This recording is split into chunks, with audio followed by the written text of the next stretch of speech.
I'm Coop. This is another modified Nerf Crossbow. This was done as a commission. I will go over the internal mods to paint job, the LEDs, and show you it firing. So I'll just leave the LEDs on for the whole video and then I'll cover those in a sec. Anyways, going over the internal mods. This is an overhauled crossbow, so I've replaced the plunger tube, the front bushing, but didn't really have one in the beginning, so it's more not really a replacement.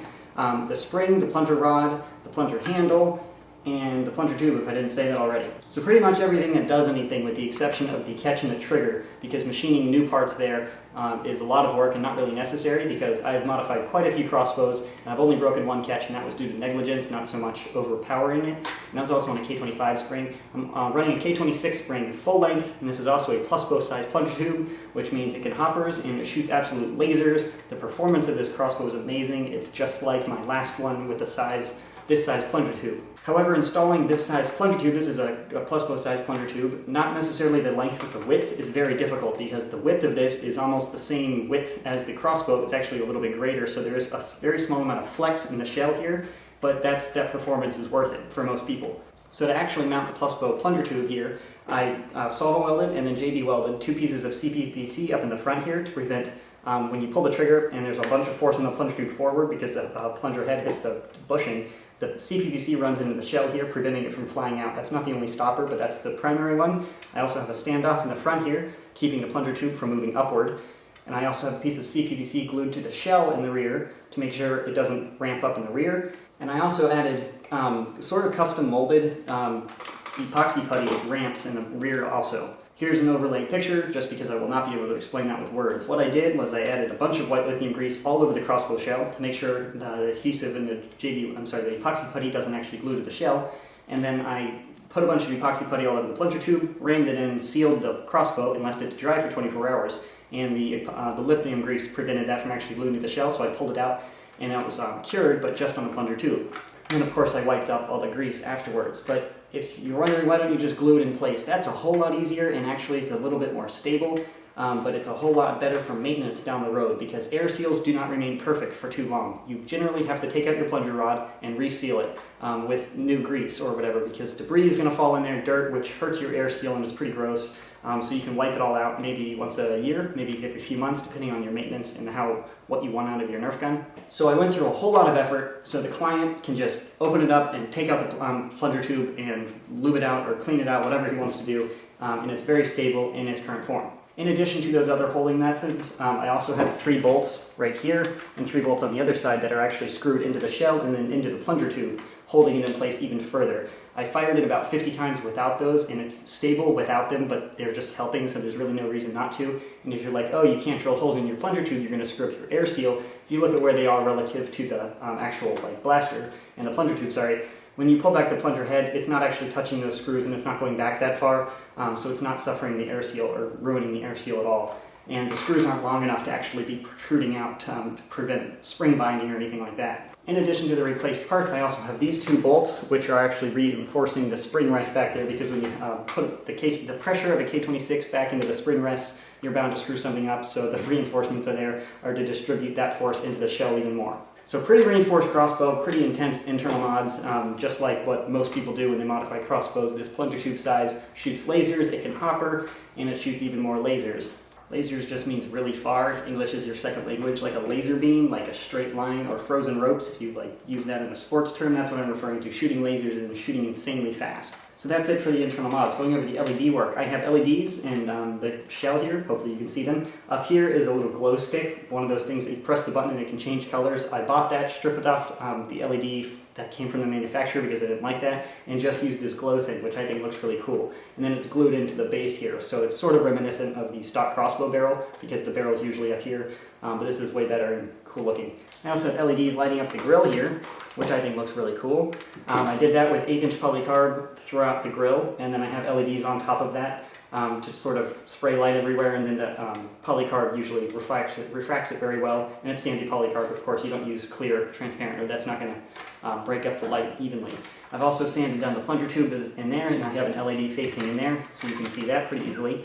The reason I painted the plunger tube was because I had to glue CPVC onto the plunger tube, so I just wanted to paint that because nobody wants to see JB weld, it looks gross.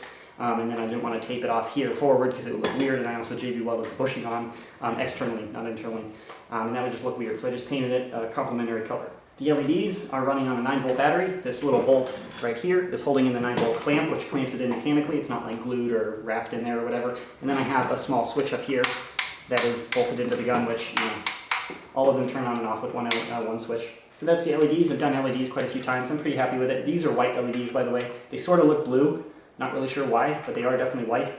But I think they look nice and they complement the paint job pretty well.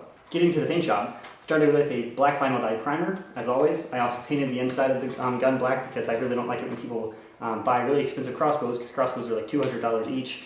And then they leave the purple inside. Unless you're using purple on the outside, I think that just looks sloppy. So I painted the inside black as well.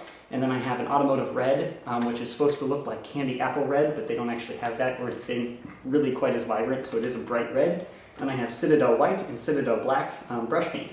On the side here, I have stenciled in KBK. That is not KKK, that is KBK, just to be as clear as possible, in case you can't read it very well. I am aware I have bolts going through that, but I know the client wanted his initials, or whatever that represents, in there.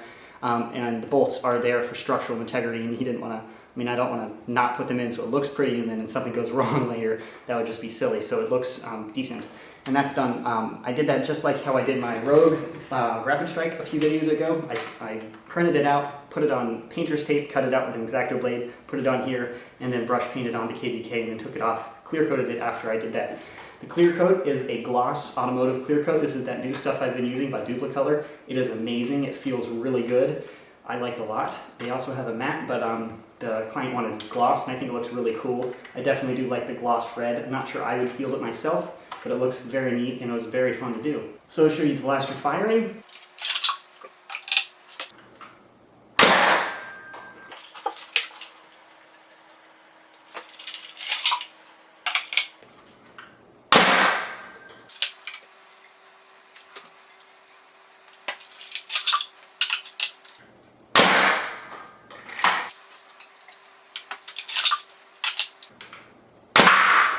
Obviously in a war you wouldn't use a single barrel with the elite darts. This is just for testing purposes, but good amount of draw and amazing air seal. It is intended to use with Stefan darts, but I can't fire those inside my house without damaging drywall because this gun shoots lasers. And I know my viewers want consistency, and you can't really see why this gun is so awesome if I shoot Stefan darts with it, because elite darts are what I fire everything with, including chronograph, just for consistency so you know how to process the power. But this thing shoots really hard, if you didn't see that from the firing test. It doesn't shoot high rate of fire, but this isn't intended for stock darts. Like if somebody had a Strife and you're playing in a gym, a Strife might defeat a crossbow just because you get real close and you shoot a bunch. But this is for outdoor wars when you have teammates around you all shooting Stefan darts, and then if somebody has a Strife, you wreck him. So two different types of Nerf wars. This isn't something that you might want to use for HVZ, unless you have a really weird way of playing HVZ. And you can like make zombies bleed at point blank range. So overall, I'm very happy with the crossbow. It shoots really hard. I definitely like how it looks. Not much else to say. I've done a few crossbows now. Crossbows, again, are really expensive, so I wouldn't recommend buying one unless you're sure you're into Nerf, and because the resale value after you mod it goes down pretty dramatically, unless somebody who everybody trusts will actually modify it, then it might go up. I'm not really sure on that market. But I'm very happy with the crossbow, to make that clear. I haven't said that enough. This is one of those contracts where after you're finished, you kind of want to keep it. So, but I have actually two other crossbows that I might do very similar mods to, then as this to those, just because I really liked how this turned out. Shoots really hard, very happy with it. And of course, very comfortable, just because it's a crossbow. The video is probably too long, because I'm rambling. Yep. All right, that finishes the crossbow video. This is a commission confirmation. I can't speak for my client, so he'll let me know in email whether or not I can ship. That's it. To my other viewers, thanks for watching. Hopefully you enjoyed it. Thanks for watching. Said that twice. Goodbye.